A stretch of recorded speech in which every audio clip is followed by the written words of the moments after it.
자, 오늘 본문 말씀 1절 한번 보세요. 1절 앞부분에 보면은 그때 마침 두어 사람이 와서라고 하는 말로 시작이 돼요.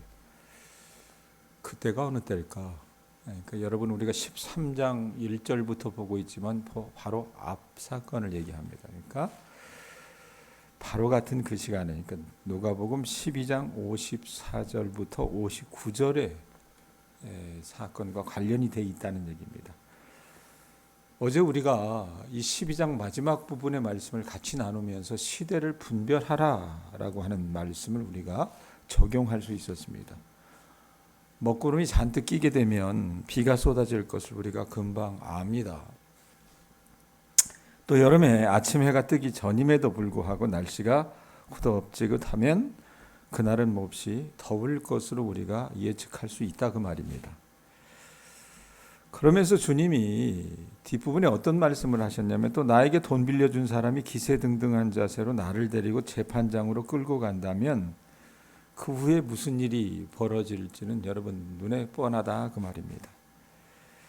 자, 이렇게 지금 나타나는 현상으로도 그 뒤에 무슨 일이 벌어질지가 예상이 된다면 주님이 하셨던 말씀은 뭐냐면 12장 뒷부분에 이 시대의 흐름을 보고서 영원한 재판장이신 하나님 앞에 여러분이나 저나 서게 될 것을 잊지 말라라고 말씀을 하셨어요. 그 최후 심판이나 자신의 종말이 오기 전에 분별하는 마음을 가지고 회개하고 주님을 받아들여 구원받은 백성이 되라고 주님은 12장 뒷부분에서 말씀하셨다 그 말입니다. 자, 그래놓고 1절의 말씀, 13장 1절의 말씀이 이어지는 거예요. 1절 한번 보세요. 그때 마침 두어 사람이 와서 빌라도가 어떤 갈릴리 사람들의 피를 그들의 제물에 섞은 일로 예수께 아뢰다라고 얘기해요. 자, 몇몇 사람들이 예수님께 나와서 믿기 어려운 끔찍한 이야기들을 들려주었습니다. 자, 그 당시에 이스라엘 백성들은 제사를 드리잖아요. 제사를 드릴 때에 제물로 드리는 그 짐승은 제사를 드리는 사람이 직접 그 짐승을 잡아야 했습니다. 자, 그런데 유월절이나 초막절과 같은 이 민족의 큰 절기 때에 수만 마리의 짐승을 잡아야 했어요. 왜? 수많은 사람들이 예루살렘으로 오기 때문에 그렇습니다. 명절을 지키기 위해서 잡아야 하는데 제사장들이 그 짐승을 다 잡는 게 불가능했어요. 그래서 제사장들은 제물로 드린 그 짐승의 피를 제단에 뿌리고 각든 제물을 불로 태우는 그 약식의 일만 그들이 했습니다. 자, 그러면 사람들이 그 짐승을 잡고 있는데 어떤 일이 벌어졌냐면 그 당시 여러분 유대를 다스리는 주권자가 누구였냐면 로마의 총독이었던 빌라도였습니다. 이 빌라도가 갈릴리 호수 주변에 있는 갈릴리 사람들을 죽이고 그 사람들의 피를 제물로 드릴 짐승의 피와 섞었다는 것이었습니다. 끔찍한 일이죠, 사실은. 이 사건이 도대체 어떤 사건인지 성경에 여러분 딱 집어서 말하고 있지 않기 때문에 학자들은 이 빌라도의 이 사건 때문에 뭐냐면 유대인들의 어떤 그 제사나 종교적인 관습들을요 무시해도 이렇게 무시하는 게 없잖아요. 짐승의 피와 사람의 피를 섞어버렸단 말이에요. 그래서 헤롯과 빌라도가 원수가 되었다고 그렇게 학자들은 기록을 해요. 빌라도 총독은 이스라엘 남쪽인 유다 지방을 다스리고 있었고 이 헤롯이라고 하는 이 헤롯은 본래 헤롯 대왕의 아들 중에 하나였어요. 헤롯 안디바라고 하는 사람인데 이 사람은 이스라엘의 북쪽인 갈릴리 지방을 다스리고 있었거든요. 그런데 남쪽 통치자가 북쪽 사람들을 어떻게 했어요? 헤롯이 다스리고 있는 그 갈릴리 사람들을 죽여가지고 그 피를 제물로 드리는 짐승의 피와 섞어버리는 거예요. 예? 당시에 여러분 유대인들은 민족성이 굉장히 강했기 때문에 로마 제국으로부터 독립하기 위해서 끊임없이 저항을 했어요. 쿠데타를 일으켰다는 얘기입니다. 로마 정부는 여러분 그들이 쿠데타를 일으키면 요즘으로 얘기하면 뭐예요? 테러를 일으켰다 그 말이에요. 테러를 일으키면 가만히 두지 않았습니다. 무자비하게 탄압했습니다. 그래서 그 사람들을 잡아 죽이는 거예요. 그러니까 로마 총독이 사형 선고를 내리는 것은 새삼스러운 일이 아니었고 그들을 잡아 죽여서 그 피를 이 남유다에 있는 예루살렘에서 성전에서 바치는 그 짐승의 피와 섞는 것은요, 이 유대 민족에 대한 어떤 모욕이었다고 말입니다. 자, 사람들이 그 중에 당시 발생한 지 얼마 되지 않은 사건을 예수님께 알려줬던 거예요. 이 빌라도라고 하는 놈이 잔혹하다. 우리가 자기에게 대항했다고 해서 그 갈릴리 사람들의 피를 우리가 명절에 드리는 그 짐승의 피와 섞어서 그렇게 우리 민족을 모독했다. 이렇게 얘기를 해요. 사람들이 도대체 이 이야기를 왜 예수님께 알려주었는지는 모르겠지만 1차적으로는 가해자인 빌라도 총독을 비난하기 위해서라고 우리가 생각하기 쉬워요. 왜? 빌라도는 여러분 이방인이었잖아요. 그리고 통치자였고 압제자였다고 말입니다. 그래서 예수님께서 그 이야기를 듣고 빌라도 총독이라고 하는 그 사람을 정죄하시고 그에게 분노를 쏟아대는 것을 듣고 자신들도 예수님과 함께 그 빌라도 그놈 나쁜 놈이에요. 아주 나쁜 놈이에요. 이렇게 욕하고 싶어서 아마 이 이야기를 들춰냈었던 게 아닌가 싶어요. 그런데 오늘 말씀에 보면 사람들이 빌라도 총독의 일을 예수님께 고한 것은 빌라도 총독보다는 갈릴리 사람들의 초점을 두고 말한 것으로 보여요. 2절 한번 보세요. 뭐라고 얘기하십니까? 대답하여 이르시되 너희는 이 갈릴리 사람들이 이같이 해 받음으로 다른 모든 갈릴리 사람보다 죄가 더 있는 줄 아느냐? 사람들은요, 빌라도 총독에 의해서 죽임을 당한 사람들이 그렇게 끔찍한 결말을 맞게 된 것은 그들이 왜 그렇게 죽었을까? 우리도 그러잖아요. 어떤 집에 우환이 있고 어려운 일을 당하면 한국 사람들 어떻게 생각합니까? 교회 다니는 사람들 그렇게 생각을 해요. 뭐라 그래요? 그 집에 지은 죄가 많아서 이렇게 생각하잖아요. 안 그래요? 뭘 잘못했길래? 그렇게 생각을 했어요. 더군다나 갈릴리는요, 그 당시 주류라고 했던 이 예루살렘 지방 사람들이 봤을 때는요, 사회적으로도 천대받고 있는 땅이었습니다. 호수가 있긴 했었지만 가난한 사람들, 실패한 사람들, 소외된 사람들이 모여서 살던 지역이었고 그 갈릴리 지역에는 주로 가이사라 빌립보라고 하는 이 로마의 군인들이 주둔한 곳이 굉장히 많았어요. 그럼 성적으로 물러날 수밖에 없었습니다. 그래서 갈릴리 사람 중에는 빨리 성공해서 내가 출세해가지고 어디 가야 돼요? 우리가 시골 사람들을 출세해서 어디 가고 싶어요? 서울 가고 싶어 하잖아요. 그래서 출세해가지고 예루살렘과 같은 도시에 가서 살아야 되겠다고 하는 사람들도 있었지만 적지 않은 사람들은 어떻습니까? 우리가 농촌에 사는 것처럼 아이고 뭐 그런 날이 있겠어. 그래서 체념하고 살거나 그렇게 쌓인 한이 많으면 어떻게 해요? 세상에 대해서 분노하고 원망하고 살았다 그 말입니다. 그래서 사람들은 하나님께서 그 갈릴리 사람들이 드리는 제사를 받지 않으시고 진노하셨기 때문에 그들이 벌받아서 죽은 것이라고 생각하고 있었던 거예요. 전라도 분들 앞에 미안하지만 저희 할아버지도 전라도 분이었어요. 이 영남 사람들이, 이 경상도 사람들이 전라도 사람들을 굉장히 무시하잖아요. 왜 그 짓을 그렇게 하는지 모르겠어요. 그러니까 나는 박정희하고 이승만 이런 사람들은요 정말 나쁜 사람들이에요. 전두환도 그렇고. 사람을 여러분 어떻게 가릅니까? 그렇게 무시를 해요. 근데 그런 어떤 지역 차별하는 이런 것들은요 인류 역사에 보면 자고 이래로 계속 이어졌었고 예수님 시대에도 마찬가지였다고 말입니다. 예루살렘 사람들이 봤을 때는 이 갈릴리 사람들은요 정말 천한 것들이었다고 말입니다. 그러니까 벌 받을 짓 했으니까 죽었겠지 이렇게 생각을 했던 거예요. 자, 이 사건이 하나가 있어요. 예수님의 이 사건에 대한 답.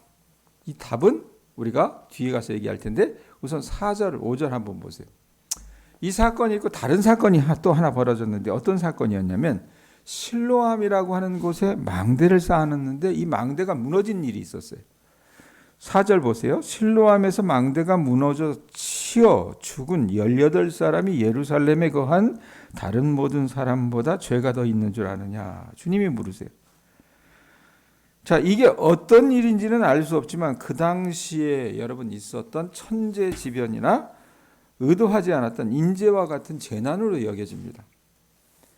자, 사람이요 한두 명이 죽은 것도 아니고 18명이나 죽었어요. 무슨 토목공사를 했는지는 모르겠어요. 자, 이 사고가 일어났을 때도 사람들은 어떻게 생각하냐면 그 사람들이 거기 죽으려고 가 있었겠습니까? 예? 망대 쌓아놓은 데 가서 여러분 그 죽임당한 사람들이 얼마나 여러분 애먼 죽음이에요. 근데 뭐라고 생각을 했냐면 왜 죽었을까? 뭔가 잘못한 게 있었기 때문에, 죄를 졌기 때문에 죽은 거 아니겠어? 이 생각했다는 얘기예요. 예? 우리나라도 여러분 1994년도에 다리가 무너졌어요. 어떤 다리가 무너졌어요? 서울에 성수대교가 무너졌잖아요. 그래서 다리 위에 가다가 떨어져 죽은 사람들이 있었어요. 그들이 여러분 잘못해서 죽은 겁니까? 아니었잖아요. 자, 그 다음에 1995년에 어떤 일이 있었어요? 백화점이 무너졌어요. 삼풍 백화점이 무너졌다고 말입니다. 수백 명이 죽었어요. 그 사람들이 무슨 잘못해서 그 건물에 깔려 죽었습니까? 그게 아니잖아요. 또 한 달 정도 아니었죠. 경기도 안성에서 도로를 짓다가 도로가 어떻게 해요? 무너져 내려앉아고 크레인이 무너져 내려앉아가지고 일하던 인부들이 죽었어요. 그 사람들이 여러분 잘못해서 죽은 거예요? 그거 아니잖아요. 예? 그런데 그런 사건이 2000년 전에 실로암에서도 있었고 18명이 죽었던 겁니다. 자, 그게 천재지변이든 인재이든 간에 그런 일이 일어날 때 우리가 생각해야 하는 것은 같아요. 여러분, 왜냐하면 예수님의 답변은 동일했기 때문에 그렇습니다. 인재라고 할 수 있는 사건, 인재라고 할 수 있는 사건이 뭐예요? 빌라도 총독이 재물에 피해 갈릴리 사람들을 죽여서 그 피를 섞은 일에 대해서 들으시고 주님이 대답하시는 게 앞으로 가세요. 3절 보세요. 3절에 뭐라고 얘기합니까? 뭐라고 얘기하세요? 너희에게 이르노니 아니라 니네들 생각 잘못하는 거야 라고 얘기하면서 뭐라고 말씀하십니까? 너희도 만일 회개하지 아니하면 다 이와 같이 망하리라. 이렇게 말씀을 하세요. 그리고 5절에 이제 실로암의 망대가 무너져서 18명이 죽은 사건에 대해서 주님이 뭐라고 얘기하십니까? 똑같은 말씀하세요. 너희에게 이르노니 뭐라고 얘기합니까? 아니라 너희도 만일 회개하지 아니하면 다 이와 같이 망하리라. 3절과 같은 말씀을 반복한다 그 말입니다. 예수님께서는 아니라 라고 단정하시면서 두 사건에 대해서 말씀하시고 나서는 동일하게 뭐하라고 얘기했어요? 그 사건을 두고 평가하는 그 유대인들에게 뭐라고 얘기하십니까? 회개하라고 말씀하십니다. 회개하라. 회개하라고 하는 이 말의 구약적인 의미는요, 우리가 보통 알잖아요. 가던 길을 돌아서 차 타고 가다 보면 유턴이라고 하는 곳이 있잖아요. 내가 길을 잘못 가서 그럼 어떻게 해요? 돌아와야죠. 그게 구약적인 의미에서 회개입니다. 예? 바른 길이 아니라는 것을 깨닫고 자기가 가던 길을 거꾸로 돌아오는 거예요.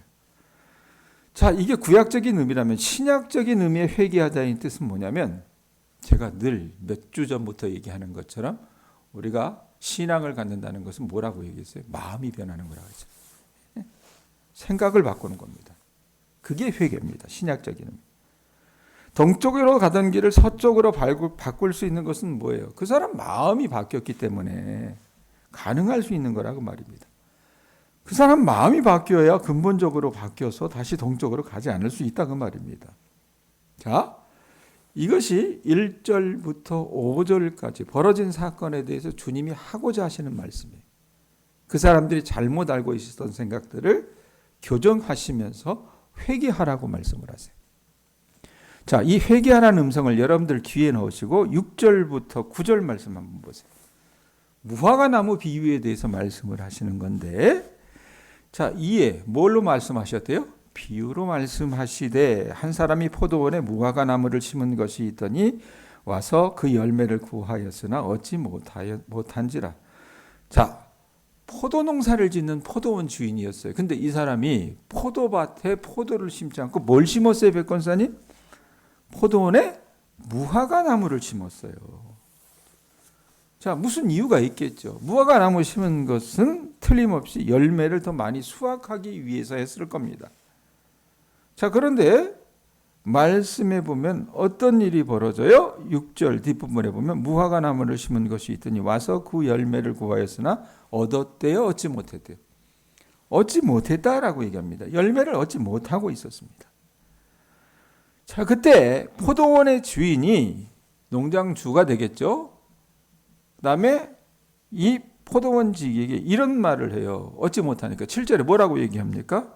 포도원지기에게 이르되 내가 3년을 와서 이 무화과 나무에서 열매를 구하되 얻지 못하니 찍어버리라. 어찌 땅만 버리게 하겠느냐라고 명령합니다. 보통 여러분 무화과 나무 심어 보셨죠? 동양에는 안 자라요. 일교차가 심하기 때문에 아마 거의 대부분 죽을 겁니다. 조금 따뜻한 곳, 우리나라에서는 전라도 영암에 영암 땅에 이 무화과가 주산지잖아요. 제가 무화과를 굉장히 좋아하는데 가을쯤 되면 저를 사랑하는 자매가 꼭 추석 앞두고 무화과를 보내요. 예? 그럼 나 이제 그거 먹으면서 굉장히 빠지는데요.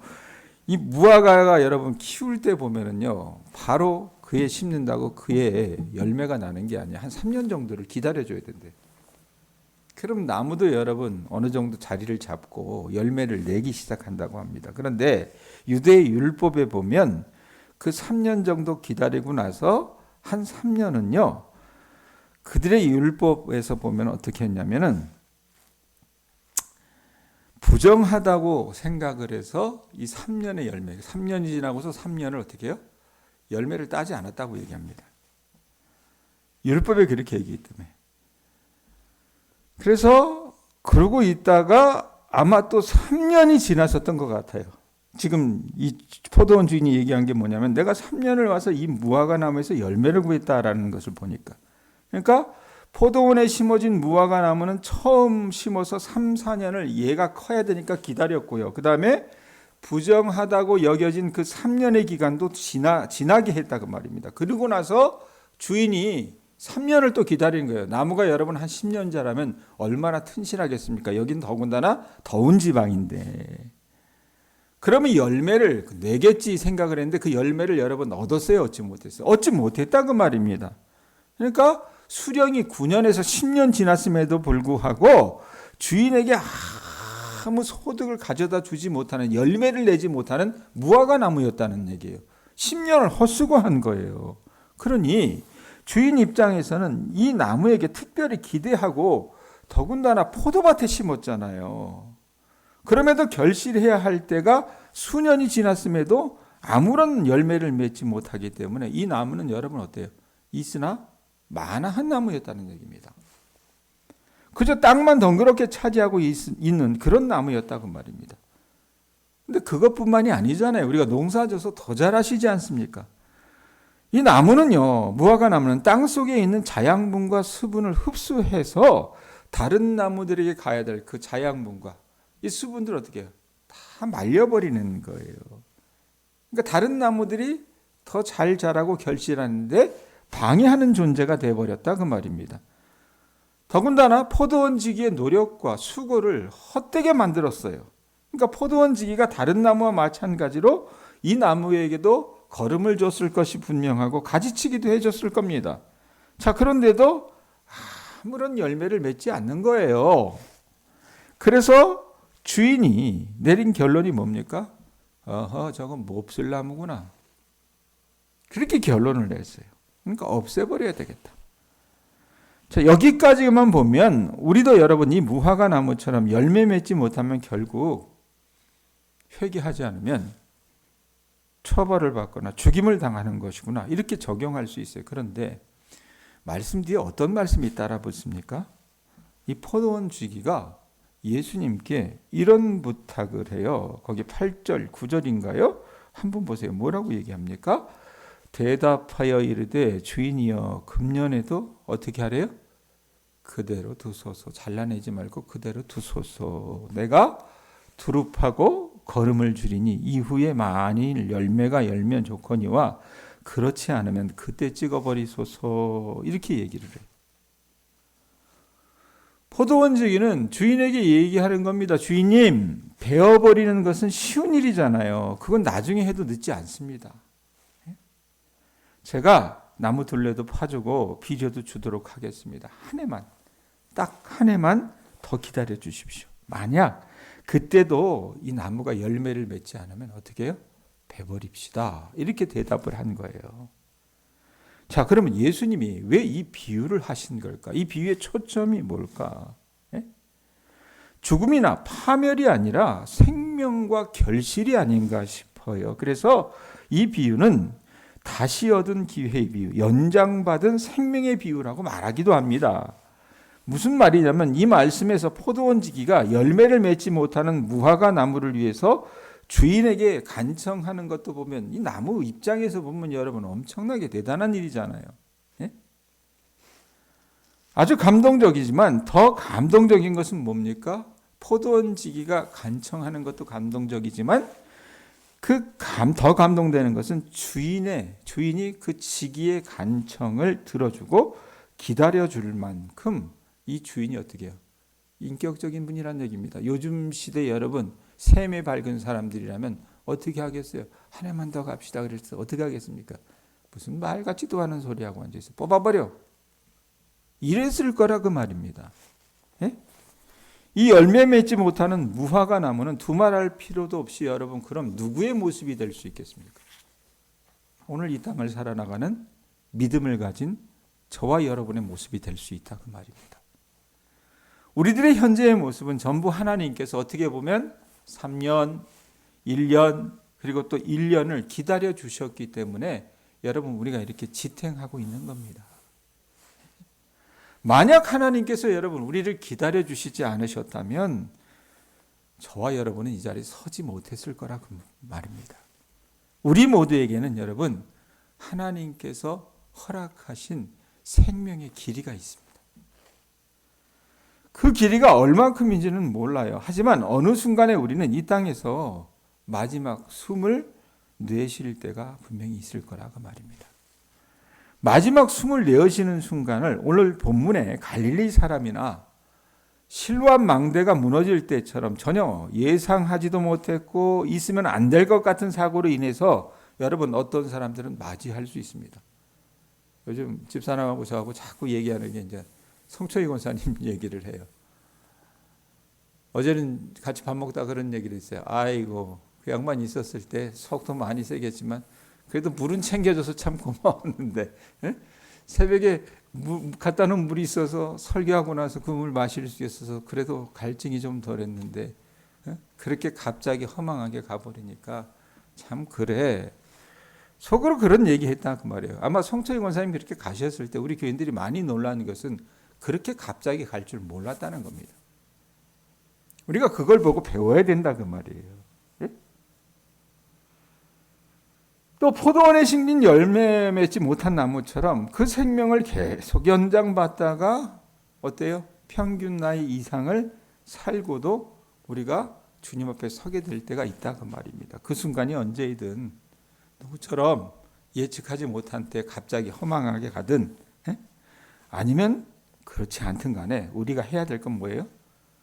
우리가 진리 되신 하나님의 말씀을 따라 여러분 진실하게 살아가는 것이 그리스도인들의 삶의 본분이라 그 말입니다. 그러면 그런 태도로 저나 여러분이나 살아가게 되면 우리는 이 땅에서 하나님의 나라를 누릴 뿐만 아니라 마지막 숨을 내어 쉰 후에도 영원한 하나님의 나라를 살게 될 줄로 믿습니다. 여러분들이 오늘 하루도 살아가게 된 것을 먼저 주님 앞에 감사하실 수 있기를 바랍니다. 그리고 그 연장하게 해주신 그 주님 앞에서 주님이 내 삶을 지켜보고 계신다는 것을 여러분들이 기억하시고 하나님 앞에 합당한 인생들이 되실 수 있기를 기원드립니다. 기도하겠습니다.